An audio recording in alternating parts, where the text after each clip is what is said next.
Hey, if you're up to 45 or your husband is up to 45, 50, 60, towards 70, you need to come close, come close, come close and hear this. This is the time to wake up. Yes, this is the time to wake up. Making your business. In case you don't know, this is the time that he is more vulnerable.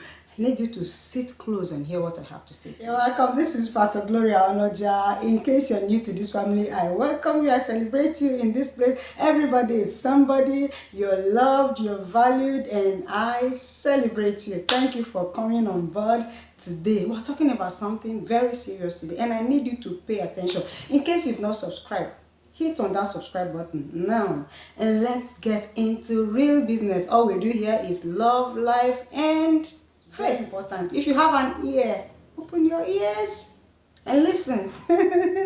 Open your ears and listen, because it's one of the things, one of the areas that people look down on, and they tend to not to give attention to it, and it's eating us up, eating deeply into the fabric of our soul. And what is that? It's an area that so many people just think, oh no, I'm married, it's been a long time, you know, we're old couple, and so there's no need to bother myself with issues that really don't matter. I mean, this man is an old man, this woman is an old lady, and all of that. Today, let me tell you something. Listen to me. If your husband is up to 50, 45, 50, 60, 70, open your ears and hear. Don't say I did not tell you. Open your ears and hear. Hey, the more successful a man becomes, the more vulnerable he is. Did you hear that? The more successful a man becomes, especially men, the more vulnerable they become. And so, in case you go about thinking that, my husband is an old man, you know, he's not, hey, please let me tell you, the earlier you wake up, the better for you, because the devil, the enemy of your soul and the enemy of a marriage that is haunting your relationship, is not at peace, is not at rest. When so many people climb the ladder of success in their career, and whether your husband is a clergy, a pastor, you know, a minister, works in the secular, is a businessman, whatever form, fashion he is, and whichever cadre he finds himself, please, my dear beloved, the more successful your husband becomes, the more vulnerable he gets. So you need to wake up. Be at alert. You know, the other day I told my husband, I said, you are my business. And he was like, what do you mean? I said, yes, you're my number one business. As far as I'm on earth, you're my number one business. And that is to mean that I will keep my eyes open spiritually and physically, and make sure that your state, spiritually, physically, ministerially, every aspect is sound and healthy.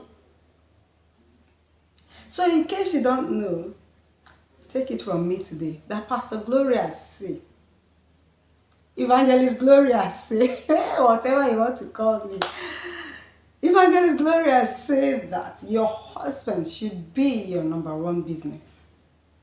Yes. And they are climbing up the ladder of success. Because as they are attaining the ladder of success, they attract more. They attract more. More people get attracted to them. If it's a male, more female get attracted to them. Everybody likes to associate with success. Everybody likes to be friends with success. Everybody likes to be close to success. And for so many reasons, whether good or bad, they come for several reasons. And when you become careless, you think my husband is old. What does he have to do? He has been eating this food for a long time. Yes, we have been in this marriage for 15 years, 20 years.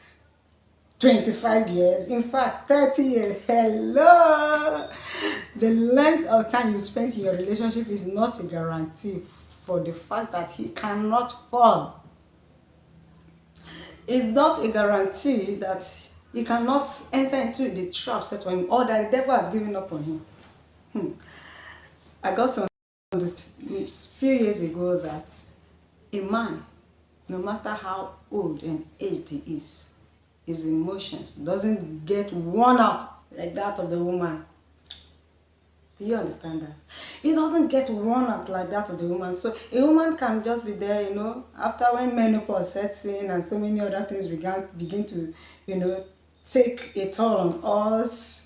We begin to look down on so many things. We don't take many things seriously anymore, and we don't have interest, begin to lose interest in so many things that could spice up our relationship. At this point, you need to be more conscious of the well-being of your spouse, especially for your husband. You need to be more conscious. You need to become more intentional. This is the time when you need to give more attention to building your relationship, to sustaining your relationship. At this point, you are at the cruise level in your relationship. And if you give the devil any chance, he can sway out of the way. So please, wake up. This is a wake-up call. Wake up. Take your responsibility seriously. Guard your home. Stay at the doorpost of your home, of your marriage. Watch over your husband's life. I'm not saying become the monitoring spirit. Do you get? I'm not saying become the monitoring spirit or the witches and lizards, according to my son. He says, I can see some witches and lizards. No, I'm not saying you should become some witches and lizards that's monitoring your husband. No. I'm not saying you should pester and choke life out of him. No.